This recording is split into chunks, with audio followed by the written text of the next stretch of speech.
ദൈവത്തിൻ്റെ അതിപരിശുദ്ധമായ നാമത്തിന് നന്ദിയുടെ സ്തോത്രം. Praise God. എല്ലാവരെയും അടുത്തൊരു ക്ലാസ്സിലേക്ക് ഞാൻ സ്വാഗതം ചെയ്യുന്നു. കഴിഞ്ഞ ക്ലാസ്സുകളെല്ലാം പലർക്കും അനുഗ്രഹമായെന്ന് അറിയാൻ കഴിഞ്ഞു. വളരെ സന്തോഷം. ഒന്ന് രണ്ട് പേര് എന്നോട് വിളിച്ച് പേഴ്സണലായിട്ട് ചില ക്വസ്റ്റ്യൻസ് ചോദിച്ചായിരുന്നു. അവരോട് ഞാൻ നേരിട്ട് മറുപടി പറഞ്ഞായിരുന്നു. അത് പറഞ്ഞപ്പോഴാണ് ഞാൻ ഓർത്തത്, ആർക്കെങ്കിലും എന്തെങ്കിലും ഞാൻ എടുക്കുന്ന ക്ലാസ്സിൽ സംശയമുണ്ടെങ്കിൽ ഈ കമൻറ്റ് ബോക്സിൽ ഇട്ടാൽ മതി. ഞാനത് പേഴ്സണലായിട്ടോ ഇല്ലെങ്കിൽ ഒരു ക്ലാസ് അതിനുവേണ്ടി ചെയ്യുന്നതായിരിക്കും തീർച്ചയായിട്ടും. കാരണം ഞാൻ പറയുന്ന വിഷയത്തിൽ ഒരു ക്ലാരിഫിക്കേഷൻ നിങ്ങൾക്ക് ലഭിക്കണം എന്നുള്ളത് എൻ്റെ ഒരു ആഗ്രഹമാണ്. അതാണ് എൻ്റെ ഇഷ്ടം. So please ask questions if you have anything regarding the subject that I am talking. സംസാരിക്കുന്ന വിഷയത്തിൽ എന്തെങ്കിലും ക്വസ്റ്റ്യൻ ഉണ്ടെങ്കിൽ ചോദിക്കുക. അപ്പോൾ കഴിഞ്ഞ നേരത്തെ എടുത്ത ക്ലാസ്സിൽ ചില സംശയങ്ങൾ ഇന്നുണ്ടെന്ന് പറഞ്ഞായിരുന്നു. അത് നമുക്ക് ക്ലിയർ ചെയ്തിട്ട് മുന്നോട്ട് പോകാം. ചോദ്യം ഒന്ന് ചോദിച്ചാൽ we can do that. Okay. So, Jesus Christ on the cross, he said, "It is finished." Before he died, he said, "It is finished." And then, നമ്മൾ ജെനസിസ് പഠിച്ചപ്പോൾ നമ്മൾ പഠിച്ചു, before God created man, he created everything that man needed in the Garden of Eden and then put him in the garden. അപ്പോൾ ഈ finished work of on the cross ഈ Garden of Eden നടന്ന, the preparation that happened in Garden of Eden before man was created, അത് തമ്മിലൊന്ന് connect ചെയ്ത് ഒന്ന് explain ചെയ്യാമോ? തീർച്ചയായിട്ടും നല്ലൊരു ചോദ്യമാണ്. ഞാൻ സൃഷ്ടി പഠിപ്പിച്ചപ്പോൾ അത് പറഞ്ഞായിരുന്നു. മനുഷ്യൻ്റെ സൃഷ്ടി, ദൈവം മനുഷ്യൻ ആവശ്യമായിരിക്കുന്ന സകല കാര്യങ്ങളും 6 ദിവസം കൊണ്ട് സൃഷ്ടിച്ചതിന് ശേഷം 6-ാം ദിവസമാണ് ദൈവം മനുഷ്യനെ സൃഷ്ടിച്ചത്. So he didn't lack anything. മനുഷ്യന് ആവശ്യമുള്ള എല്ലാ കാര്യങ്ങളും ദൈവം സൃഷ്ടിച്ച് അതിന് ശേഷമാണ് മനുഷ്യനെ ദൈവം സൃഷ്ടിച്ച ഏദൻ തോട്ടത്തിൽ മനുഷ്യനെ ആക്കി, മനുഷ്യന് കൊടുത്ത കമ്മീഷൻ ആ തോട്ടത്തിൽ വേല ചെയ്യുക, അതിനെ കാക്കുക. അതായിരുന്നു മനുഷ്യന് കൊടുത്ത കമ്മീഷൻ. ഓക്കെ, അപ്പം നമുക്കറിയാം, അവിടെ പാപം ചെയ്ത് ഏദൻ തോട്ടത്തിൽ നിന്ന് മനുഷ്യൻ പുറത്തായി. ഓക്കെ, പിന്നെ തിരിച്ച് അതിലേക്ക് കയറുന്ന ഒരു വിഷയം ഞാൻ സംസാരിച്ചായിരുന്നു. നിങ്ങൾ ഓർക്കുന്നുണ്ടെന്ന് ഞാൻ വിശ്വസിക്കുന്നു. ഏദൻ തോട്ടത്തിലേക്ക് കയറണമെങ്കിൽ ദൈവത്തിൻ്റെ വചനമെന്ന വാളിൻ്റെ വെട്ടേൽക്കാതെ, ഇല്ലെങ്കിൽ കാൽവരിയിൽ കർത്താവ് യേശുക്രിസ്തു പ്രദർശിപ്പിച്ച ആ സ്നേഹത്തെ തിരിച്ചറിഞ്ഞിട്ട് ദൈവത്തിൻ്റെ വാക്ക് വിശ്വസിച്ച് ദൈവത്തിൻ്റെ കൽപ്പന അനുസരിച്ച് കഴിയുമ്പോഴാണ് ആ റലമിലേക്ക്, ഇല്ലെങ്കിൽ ഏദൻ്റെ അനുഭവത്തിലേക്ക് നമുക്ക് കയറാൻ സാധിക്കുന്നത്. അതിൻ്റെ കറക്റ്റ് പിക്ചറാണ് കർത്താവ് യേശുക്രിസ്തു കാൽവരിയിൽ മരിച്ചപ്പോൾ ചോദിച്ചതുപോലെ തന്നെ, ഇറ്റ് ഈസ് ഫിനിഷ്ഡ് എന്ന് പറഞ്ഞപ്പോഴേക്കും മനുഷ്യന് വേണ്ടുന്ന സകല കാര്യങ്ങളും, ആത്മീയവും ഭൗതികമായിരിക്കുന്ന സകല കാര്യങ്ങളും കർത്താവ് യേശുക്രിസ്തു ക്രൂശിൽ നമുക്ക് വേണ്ടി നിവർത്തിച്ചു. എന്നിട്ടാണ് ആ ഒരു സ്വസ്ഥതയിലേക്ക് പ്രവേശിക്കുവാനാണ് ദൈവം ഓരോരുത്തരെയും വിളിച്ചിരിക്കുന്നത്. അപ്പം എങ്ങനെ പ്രവേശിക്കുന്ന ദൈവം ആരും നിർബന്ധിക്കത്തില്ല. Okay, it's our choice. കാൽവരിയിൽ കർത്താവ് കാണിച്ച ആ സ്നേഹത്തെ നമ്മൾ തിരിച്ചറിയുക, കർത്താവിൻ്റെ വാക്ക് വിശ്വസിക്കുക, അവൻ്റെ കൽപ്പനകൾ നമ്മൾ അനുസരിക്കുക. അപ്പോഴാണ് ഈ രക്ഷ, ഇല്ലെങ്കിൽ നീതീകരണം, ഇതെല്ലാം നമുക്ക് ലഭിക്കുന്നത്. അതെല്ലാം ഞാൻ കഴിഞ്ഞ ക്ലാസ്സുകളിലെല്ലാം പറഞ്ഞായിരുന്നു. അപ്പോൾ ഈ ഒരു പാറ്റേൺ നമുക്ക് മനുഷ്യന് ഒരു നീഡ് ഉണ്ടാകുന്നതിന് മുൻപ് തന്നെ ആ നീഡ് ദൈവം ഓൾറെഡി കരുതിയിട്ടുണ്ട്. അപ്പോൾ ഈ ഒരു പാറ്റേൺ നമുക്ക് മനുഷ്യൻ്റെ സൃഷ്ടിക്ക് മുൻപ് തന്നെ ഉൽപ്പത്തി പുസ്തകത്തിൽ തന്നെ കാണാം. ഇതൊരു ബൈബിളിൻ്റെ ഒരു പാറ്റേൺ, ബൈബിളിൻ്റെ ഒരു പ്രിൻസിപ്പിളാണ്. ഈ പ്രിൻസിപ്പിൾ നമുക്കിന്ന് കിട്ടിക്കഴിഞ്ഞു കഴിഞ്ഞാൽ നമ്മൾ ഫേസ് ചെയ്യുന്ന ഏത് വിഷയമാകട്ടെ, അതിൻ്റെ ആൻസർ ഇറ്റ്സ് ഓൾറെഡി ദേർ. മനസ്സിലായോ? അപ്പം ഞാൻ ആ ഒരു പ്രിൻസിപ്പിൾ ഉൽപ്പത്തി പുസ്തകം 1-ാം അധ്യായം വേണേൽ ഒന്ന് കാണിക്കാം. മനുഷ്യൻ്റെ സൃഷ്ടിയുടെ മുമ്പ് നമ്മൾ നോക്കുകയാണെങ്കിൽ ഉൽപ്പത്തി പുസ്തകം 1-ാം അധ്യായത്തിൻ്റെ 1-2 വാക്യങ്ങൾ നമ്മൾ വായിച്ചാൽ, Genesis chapter 1 verse 1 and 2. In the beginning, God created the heavens and the earth. The earth was without form and void, and darkness was on the face of the deep. And the Spirit of God was hovering over the face of the waters. Okay. ഞാൻ മലയാളത്തിൽ നിന്ന് വായിക്കും. ആദിയിൽ ദൈവം ആകാശവും ഭൂമിയും സൃഷ്ടിച്ചു. ഭൂമി പാഴായും ശൂന്യമായും ഇരുന്നു. ആഴത്തിന്മീതെ ഇരുളുണ്ടായിരുന്നു. ദൈവത്തിൻ്റെ ആത്മാവ് വെള്ളത്തിന്മീതെ പരിവർത്തിച്ചു കൊണ്ടിരുന്നു. അപ്പോൾ സ്വാഭാവികമായിട്ടും നമ്മളിതിപ്പോൾ വായിക്കുമ്പോൾ ഒരു സംശയം നമുക്കുണ്ടാകാം. അതിൽ ദൈവം ആകാശം ഭൂമി സൃഷ്ടിച്ചു, ഭൂമി പാഴും ശൂന്യവുമായി ഇരുന്നു. അപ്പോൾ അങ്ങനെയെങ്കിൽ ഒരു പാഴും ശൂന്യവും ഇരുളുമായിരുന്ന ഒരു ഭൂമിയാണോ ദൈവം സൃഷ്ടിച്ചത്? അല്ലേ? വചനം തന്നെ അതിന് മറുപടി പറയുന്നുണ്ട്. യെശയ്യാപ്രവചനം നമ്മൾ 45-ാം അധ്യായത്തിൽ ഒരു വാക്യം നമ്മൾ വായിച്ചാൽ, book of Isaiah chapter 45 verse 18, 45-ാം അധ്യായം, യെശയ്യാപ്രവചനം 45-ാം അധ്യായത്തിൻ്റെ 18-ാം വാക്യം ഒന്ന് വായിച്ചാൽ അവിടെ ഇപ്രകാരം ഒരു വാക്യം നമുക്ക് കാണാം. ആകാശത്തെ സൃഷ്ടിച്ച യഹോവ ഇപ്രകാരം അരുളിച്ചെയ്യുന്നു, അവൻ തന്നെ ദൈവം, അവൻ ഭൂമിയെ നിർമ്മിച്ചുണ്ടാക്കി, അവൻ അതിനെ ഉറപ്പിച്ചു. വ്യർത്ഥമായിട്ടല്ല അവൻ അതിനെ സൃഷ്ടിച്ചത്, പാർപ്പിനത്രേ അതിനെ നിർമ്മിച്ചത്. ഞാൻ തന്നെ യഹോവ, വേറൊരുത്തനും ഇല്ല. For thus says the Lord who created the heavens, he is the God who formed the earth and made it. He established and did not create it as a waste place, but formed it to be inhabited. അല്ലേ? അപ്പോൾ ഒരു പാഴും ശൂന്യമായ ഒരു ഭൂമിയല്ല, വ്യർത്ഥമായിട്ടല്ല അതിനെ സൃഷ്ടിച്ചത് നമ്മൾ എഴുതിയിരിക്കുന്നു. Okay, അപ്പോൾ ഇതിൻ്റെ ഇടയ്ക്ക് ഈ 1-2 വാക്യത്തിൻ്റെ ഇടയ്ക്ക് ചില കാര്യങ്ങൾ സംഭവിച്ചിട്ടുണ്ട്. എബ്രായ ബിബ്ലിക്കൽ ലാംഗ്വേജിൽ നമ്മൾ ഈ ബൈബിൾ പഠിച്ചു കഴിയുമ്പോൾ നമുക്കൊരു കാര്യം അറിയാൻ സാധിക്കും. ഭൂമി പാഴും ശൂന്യമായി കൊണ്ടിരുന്നു. So we don't know how long was it in between. Okay, പിന്നെ അതിനിടയ്ക്ക് വേറെ 1-2 കാര്യങ്ങൾ കൂടി സംഭവിച്ചിട്ടുണ്ട്. അത് ഞാൻ ഡീറ്റെയിൽ ആയിട്ട് ക്ലാസ് എടുക്കാം. ഓക്കെ, അപ്പോൾ നമ്മൾ ഈ പാഴും ശൂന്യമായിരിക്കുന്ന ആ ഒരു വിഷയം തന്നെ നമ്മളൊന്ന് ചിന്തിച്ചാൽ, അപ്പോൾ പാഴെന്ന് പറഞ്ഞു കഴിഞ്ഞാൽ disorder, formless. Earth was formless and void. Formless എന്ന് പറയുമ്പോൾ നമുക്ക് ഡിസോർഡർ, വിത്തൗട്ട് ഫോം, അതിനൊരു ഓർഡർ ഇല്ലായിരുന്നു.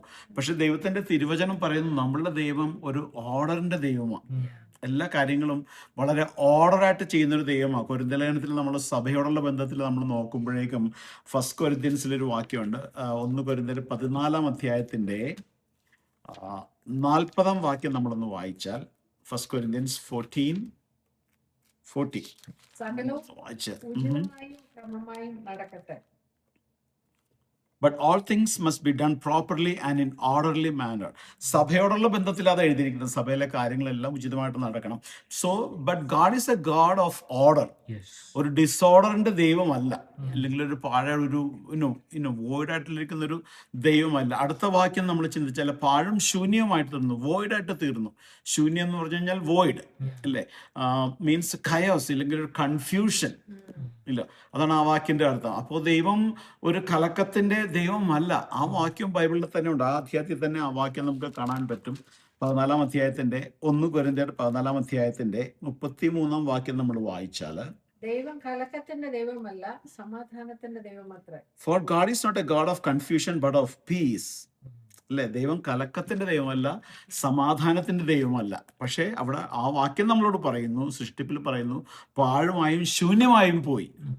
അപ്പോൾ ഈ ഞാനിപ്പോൾ കാണിച്ച 2 വാക്യങ്ങളും നമ്മൾ ശ്രദ്ധിച്ച് പഠിക്കുമ്പോഴേക്കും ദൈവത്തിൻ്റെ സൃഷ്ടി ആയിരുന്നില്ല അത്. ഇല്ലെങ്കിൽ പാഴായി പോയതും ശൂന്യമായി പോയതും ദൈവത്തിൻ്റെ കുഴപ്പം കൊണ്ടായിരുന്നില്ല.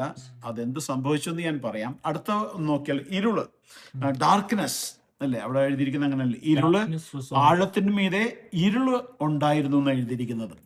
കർത്താവ് യേശുക്രിസ്തുവിനെ കുറിച്ചും പിതാവ് ദൈവത്തെ കുറിച്ചും പറയുന്നത് അവൻ വെളിച്ചമായിരുന്നു, അവനിൽ ഇരുട്ട് ഒട്ടുമില്ല. അങ്ങനെയെങ്കിൽ വെളിച്ചമായിരിക്കുന്ന ഒരു ദൈവം ഇരുളായിരിക്കുന്ന ഒരു ഭൂമിയെ സൃഷ്ടിക്കത്തില്ല.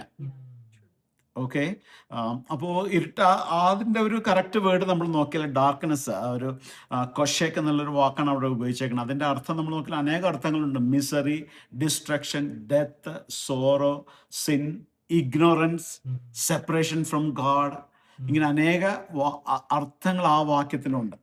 നമ്മൾ നോക്കുമ്പോൾ ഇരുൾ എന്നുള്ളൊരു വാക്യം മാത്രമേ നമ്മൾ കാണത്തുള്ളൂ. പക്ഷെ അതിന് ഇത്രയും പറഞ്ഞ അർത്ഥങ്ങൾ നമുക്ക് കാണാം. Misery, destruction, separation from God. എന്നെ ഏറ്റവും അതിനകത്ത് ചിന്തിപ്പിച്ചത് ഈ ഡാർക്ക്നെസ് എന്നുള്ള അബ്സെൻസ് ഓഫ് നോളജ്. അപ്പോൾ അബ്സെൻസ് ഓഫ് നോളജ് കൊണ്ടാണ് ആ ഇരുള് അവിടെ വന്നിരിക്കുന്നത്. ഇല്ലെങ്കിൽ ആ വാക്കിന്റെ അർത്ഥം അവിടെ അങ്ങനെ കിടക്കുന്നത്. Mystery, destruction, death, sorrow, ignorance. Ignorance എന്ന് പറയുന്നത് ആബ്സെൻസ് ഓഫ് നോളജ്. ഇനി നമ്മൾ തിരുവചനം പഠിച്ചാൽ നമുക്ക് തിരുവചനത്തില് മനുഷ്യൻ ഇല്ലെങ്കിൽ മാനവരാശി മുഴുവൻ നഷ്ടപ്പെട്ടു പോകുന്നത്, ഇല്ലെങ്കിൽ മാനവരാശി മുഴുവൻ നശിച്ചു പോകുന്നത് ഒറ്റ കാരണം കൊണ്ടാ തിരുവചനം പറഞ്ഞിട്ടുള്ളൂ. എന്താന്ന് ഓർമ്മയുണ്ടോ? Lakh of knowledge. എൻ്റെ ജനം പരിജ്ഞാനമില്ലായകയാൽ എൻ്റെ ജനം നശിച്ചു പോകുന്നു. പ്രാർത്ഥനയുടെ കുറവ് കൊണ്ടല്ല, ചർച്ചിൽ പോകാത്തത് കൊണ്ടല്ല, ഉപവാസത്തിൻ്റെ കുറവ് കൊണ്ടല്ല, ജോലി ഇല്ലാത്തത് കൊണ്ടല്ല എൻ്റെ ജനം നശിച്ചു പോകുന്നത്.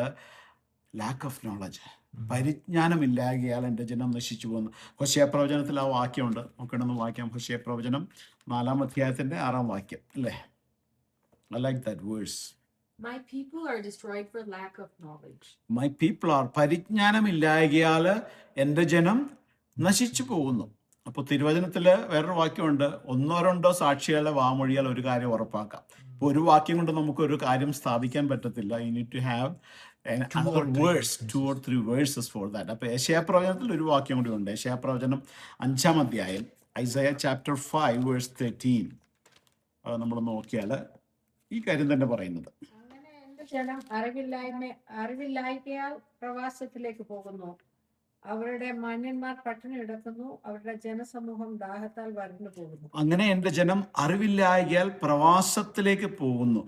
Therefore my people going to exile for the lack of knowledge. അടിമത്തത്തിലേക്ക് അല്ലെങ്കിൽ പ്രവാസത്തിലേക്ക് പോകുന്ന കാര്യം പറഞ്ഞേക്കുന്നത് എന്തുകൊണ്ട്? അറിവില്ലായ്കയാൽ എൻ്റെ ജനം പ്രവാസത്തിലേക്ക് പോകുന്നു.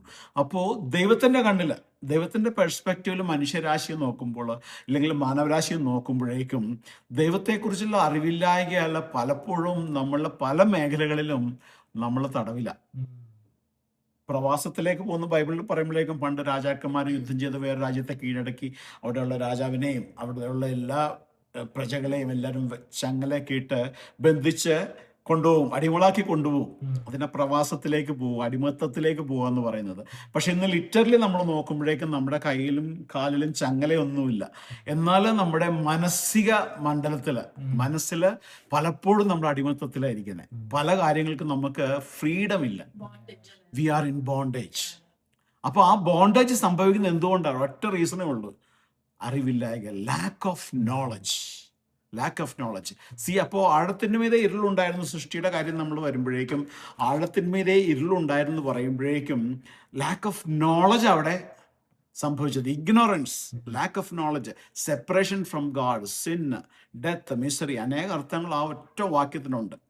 അപ്പോൾ അടുത്ത വാക്യം ഉൽപ്പത്തി പുസ്തകത്തിൽ നമ്മൾ ചിന്തിച്ചാൽ അല്ലേ, 1-ാം അധ്യായത്തിന്റെ 1-2 വാക്യങ്ങൾ നമ്മൾ വായിച്ചു. ആദിയിൽ ദൈവം ആകാശം ഭൂമിയെ സൃഷ്ടിച്ചു, ഭൂമി പാഴും ശൂന്യമായിരുന്നു, ആഴത്തിന്മേൽ ഇരുളുണ്ടായിരുന്നു. അടുത്ത വാക്യം നമ്മൾ വായിച്ചാൽ അടുത്ത വാക്യം എന്താ? And the Spirit of God was hovering over the face of the waters. അതാ വാക്യത്തിന്റെ അവസാനം. Next verse, verse Then 3. God said, "Let there be light." And Let there was there be light. light. വെളിച്ചം ഉണ്ടാകട്ടെ എന്ന് ദൈവം കൽപ്പിച്ചു. അപ്പോൾ ഇരുളും പാഴും ശൂന്യമായിരിക്കുന്ന ഒരവസ്ഥയിന്മേല് ദൈവത്തിന്റെ ആദ്യത്തെ വചനം തിരുവചനത്തിൽ എഴുതിയിരിക്കുന്നു, ലെറ്റ് ദെർ ബി ലൈറ്റ്, വെളിച്ചം ഉണ്ടാകട്ടെ. അപ്പൊ നേരത്തെ ചോദിച്ച ചോദ്യം ഇതായിരുന്നു, ഇറ്റ് ഈസ് ഫിനിഷ്ഡ് എന്ന് പറഞ്ഞതും ഏതൻ തോട്ടത്തിലാക്കിയതും ഇവിടെ മനുഷ്യന് ആവശ്യമായിരിക്കുന്ന കാര്യങ്ങളെല്ലാം സൃഷ്ടിച്ചിട്ടാണ്. അപ്പൊ ഇരുള് ഭൂമിയിലേക്ക് ഓൾറെഡി വന്നു കഴിഞ്ഞു. പാഴും ശൂന്യമായി കൊണ്ടിരുന്നു ദൈവം സൃഷ്ടിച്ച ഭൂമി. അത് അടുത്തൊരു ക്ലാസ്സിൽ ഞാൻ ഡീറ്റെയിൽ ആയിട്ട് എടുക്കാം, വാട്ട് ഹാപ്പൻ ഇൻ ബിറ്റ്വീൻ എന്നുള്ളൊരു കാര്യം. എന്നാൽ ഈ ഒരു കാര്യം മാത്രം ചിന്തിച്ചാൽ മതി. ഇപ്പൊ പാഴും ശൂന്യവിന്റെ അർത്ഥം നമ്മൾ ചിന്തിച്ചു, ഇരുളിന്റെ അർത്ഥം നമ്മൾ ചിന്തിച്ചു അല്ലേ, നോളജ്, ലാക്ക് ഓഫ് നോളജ് അല്ലെ, ഇഗ്നോറൻസ്. അപ്പോ ആ ഇഗ്നോറൻസ് ഡാർക്ക്നെസ് ആണെങ്കിൽ ലൈറ്റ് എന്തായിരിക്കും? The knowledge of God. Knowledge. See, it's so clear അല്ലേ. ഇരുള് ഇല്ലെങ്കിൽ കൊഷേക്ക് എന്ന വാക്ക് ഇഗ്നോറൻസ് ആണെങ്കിൽ ലൈറ്റ്, അതിന്റെ ഓപ്പോസിറ്റ് ലൈറ്റ് എന്ന് പറയുന്നത് നോളജാ. ആ നോളജ് ഇല്ലാത്തത് കൊണ്ടാണ് ജനം പ്രവാസത്തിലേക്ക് പോകുന്നത്. അപ്പോ മനുഷ്യനെ സൃഷ്ടിക്കുന്നതിന് മുമ്പ് തന്നെ ആ ഭൂമിയിൽ ഉണ്ടായിരുന്ന ഒരു കാര്യം പരിഹരിച്ചുകൊണ്ടാണ് ദൈവത്തിന്റെ സൃഷ്ടി തുടങ്ങുന്നത്. Let there B light. അപ്പോൾ അതിനെക്കുറിച്ച് അപ്പോൾ ഈ ഒരു കൺസെപ്റ്റ് നമുക്ക് കിട്ടിയാൽ അനേക കാര്യങ്ങൾ കർത്താവ് യേശു ക്രിസ്തു തൻ്റെ പരസ്യ ശുശ്രൂഷ കാലത്ത് പറഞ്ഞിരിക്കുന്ന കാര്യങ്ങൾ നമുക്ക് മനസ്സിലാവും. ഞാൻ ലോകത്തിൻ്റെ വെളിച്ചമാവുന്നു. I am the light of the world. ആരെയും പ്രകാശിപ്പിക്കുന്ന സത്യവെളിച്ചം ഭൂമിയിലേക്ക് വന്നുകൊണ്ടേയിരുന്നു. അത് ഇറ്റ്സ് സ്റ്റിൽ ഹാപ്പനിങ് ടുഡേ. കാരണം ജീവിതങ്ങൾ ഇരുട്ടിലാണെന്നുള്ള കാര്യം അവർക്ക് അറിയത്തില്ല. അവർക്ക് ലാക്ക് ഓഫ് നോളജിലാണ്, ഇഗ്നോറൻസിൽ അവർ ജീവിക്കുന്നതെന്ന് അവർ അറിയുന്നില്ല. അപ്പോൾ ആ അറിവില്ലാത്ത മേഖലയിൽ അവർ പ്രവാസത്തിലാ, അവർ തടവില, ക്യാപ്റ്റിവിറ്റിയില. അത് അറിയുന്നില്ല ജനങ്ങൾ. എന്നാൽ അതിന് ഉത്തരമായിട്ട് യോഹന്നാന്റെ സുവിശേഷം പറയുന്നു, ആരെയും പ്രകാശിപ്പിക്കുന്ന വെളിച്ചം ഭൂമിയിലേക്ക് വന്നുകൊണ്ടേയിരുന്നു. അല്ലേ? യോഹന്നാന്റെ സുവിശേഷം നമ്മൾ ചേർത്ത് പഠിക്കും. 1-ാം അധ്യായം കറക്റ്റായിട്ട് ഇതെല്ലാം പറയുന്നുണ്ട്. ഇരുളുണ്ടായിരുന്നു, ഈ വെളിച്ചം അതിനെ പിടിച്ചടക്കിയില്ലെന്നെല്ലാം പറയുന്നു. നമുക്ക് അടുത്ത ക്ലാസ്സിൽ ഡീറ്റെയിൽ ആയിട്ട് നമുക്കത് എന്താണ് ഇത് സംഭവിച്ചതെന്നുള്ള കാര്യം ചിന്തിക്കാം. പക്ഷേ ഇത് റഫായിട്ട് നമ്മളൊന്ന് പറയുകയാണെങ്കിൽ, മനുഷ്യന് ആവശ്യമുള്ളൊരു കാര്യം ആവശ്യം വരുന്നതിന് മുൻപ് തന്നെ ഓൾറെഡി അതിൻ്റെ പരിഹാരം ദൈവം കണ്ടു. ലൈറ്റ് ഓൾറെഡി വന്നു, വെളിച്ചം ഉണ്ടാകട്ടെ എന്ന് ദൈവം കൽപ്പിച്ചു. ആ വെളിച്ചം ഇന്നും യോഹന്നാന്റെ സുവിശേഷം 1-ാം അധ്യായത്തിൽ എനിക്ക് 9-ാം വാക്യമാണെന്ന് എനിക്ക് തോന്നുന്നു, ആരെയും പ്രകാശിപ്പിക്കുന്ന സത്യവെളിച്ചം ലോകത്തിലേക്ക് വന്നുകൊണ്ടിരിക്കുക. അല്ലേ? കർത്താവ് യേശുക്രിസ്തു ശുശ്രൂഷ ചെയ്തപ്പോൾ പറഞ്ഞു, ഞാൻ ലോകത്തിൻ്റെ വെളിച്ചമാവുന്നു. എന്നിട്ട് കർത്താവ് യേശുക്രിസ്തു ദൈവത്തിൻ്റെ അടുക്കിലേക്ക് മടങ്ങി പോകാനായപ്പോഴേക്കും അവർ ശിഷ്യന്മാരോട് പറഞ്ഞ വാക്കാണ്, ഇനി നിങ്ങൾ ലോകത്തിൻ്റെ വെളിച്ചമാവുന്നു. We are the light of the world. So ആ ലൈറ്റ് എന്ന് പറഞ്ഞാൽ എന്താണ്? ദൈവത്തിൻ്റെ നോളജ്, ദൈവത്തിൻ്റെ ഇല്ലെങ്കിൽ പ്രവാസത്തിലിരിക്കുന്ന, ഇല്ലെങ്കിൽ തടവിലിരിക്കുന്ന ജീവിതങ്ങൾക്ക്, തടവിലിരിക്കുന്നവർക്ക് അറിയത്തില്ല അവർ തടവിലാണെന്ന്, അവർ ഇരുട്ടിലാണെന്ന് അവർ അറിയുന്നില്ല. അല്ലേ? ആ ഇരുട്ടിലിരിക്കുന്നവർക്ക് വെളിച്ചമില്ലാതിരിക്കുന്ന അവസ്ഥയിലേക്ക് വെളിച്ചം കൊടുക്കുക എന്നുള്ളതാണ് നമ്മുടെ ജോലി. ആ ഒരു കാര്യം തന്നെ ദൈവം ബാക്കി ഓരോ സൃഷ്ടി തുടങ്ങുന്നതിന് മുമ്പ് ദൈവം അവിടെ ഫസ്റ്റ് അത് ക്രിയേറ്റ് ചെയ്തു.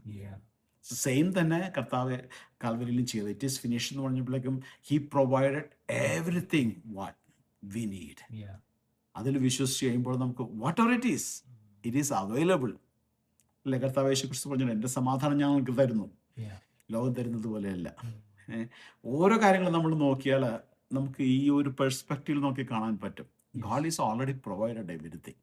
ഓക്കെ, അപ്പോൾ ഇതിൻ്റെ 1-2 വാക്യങ്ങളുടെ ഇടയിൽ എന്താ സംഭവിച്ചെന്നുള്ള കാര്യം ഞാൻ ഡീറ്റെയിൽ ആയിട്ട് അടുത്തൊരു ക്ലാസ്സിൽ എടുക്കാം. അതൊരു കുറച്ചുകൂടി വലിയ സബ്ജക്റ്റ് ആയതുകൊണ്ട്. പക്ഷേ ഈ ഒരു കാര്യം ഞാനൊന്ന് പറഞ്ഞതൊന്നും മറന്നു പോയിരുന്നാൽ മതി. പാഴും ശൂന്യവും വോയിഡുമായ, ഇല്ലെങ്കിൽ ഇരുള് നിറഞ്ഞിരുന്ന ഒരു ഭൂമിയിലേക്ക് ദൈവം ആദ്യം അയച്ചത് വെളിച്ചമാണ്. നമ്മളുടെ ഹൃദയത്തിലേക്കും അങ്ങനെ തന്നെ ഇരുട്ടിലായിരിക്കുന്ന അവസ്ഥയിൽ നിന്ന് വെളിച്ചത്തിലേക്ക് നമ്മൾ നടത്തണം. അല്ലേ? ഹിന്ദുക്കളുടെ പ്രാർത്ഥനയൊക്കെ നമ്മൾ നോക്കുമ്പോൾ അങ്ങനെ കാണാൻ പറ്റും. അസുതോമ സത്കമയ, തമസോമ ജ്യോതിർഗമയ, മൃത്യോമ അമൃതംഗമയ എന്നവരുടെ മന്ത്രം അവർ ചൊല്ലാറുണ്ട്. അസുതോമ സത്കമയ, അസത്യത്തിൽ ഞങ്ങൾ സത്യത്തിലേക്ക് നടത്തണം. ഈ 3 ആൻസർ ബൈബിളിൽ മാത്രമേ ഉള്ളൂ. ഐ ആം ദ ട്രൂത്ത്, നിന്റെ വചനം സത്യമാവുന്നു. തമസോമ ജ്യോതിർഗമയ, ഇരുട്ടിൽ നിന്ന് ഞങ്ങളെ വെളിച്ചത്തിലേക്ക് നടത്തണം. I am the light of the world. ഇതിൻ്റെ ആൻസർ എൻ്റെ അകത്ത് കിടക്കുന്നത്. പിന്നെ മൃത്യോമ അമൃതം ഗമയ, മരണത്തിൽ നിന്ന് മരണമില്ലായ്മയിലേക്ക് ഞങ്ങൾ നടത്തണം. ഇമ്മോർട്ടലായിട്ടായിരുന്നു ദൈവം മനുഷ്യനെ സൃഷ്ടിച്ചത്. പാപം ചെയ്തു കഴിഞ്ഞപ്പോഴാണ് മോർട്ടാലിറ്റി മനുഷ്യനിൽ വന്നത്. പാപനിമിത്തം സകല മനുഷ്യരിലും രോഗം അല്ലെങ്കിൽ മരണം പരന്നു എന്ന് പറഞ്ഞതുപോലെ തന്നെ. So everything the answer is in the word of God. That's the light. ആ ലൈറ്റാണ് നമ്മുടെ ജീവിതത്തിലേക്ക് വരേണ്ടത്. ആമേൻ. നമുക്ക് അടുത്ത ക്ലാസ്സിൽ ഡീറ്റെയിൽ ആയിട്ട് അതൊന്നും കൂടി ചിന്തിക്കാം. വാട്ട് ഹാപ്പൻ ഇൻ ബിറ്റ്വീൻ എന്നുള്ളൊരു വിഷയം. അപ്പോൾ ഇത്രയും പറഞ്ഞതൊന്ന് മനസ്സിലായെന്ന് വിശ്വസിക്കുന്നു. അല്ലേ? ആമേൻ. ദൈവം സഹായിക്കട്ടെ. God bless. Thank you.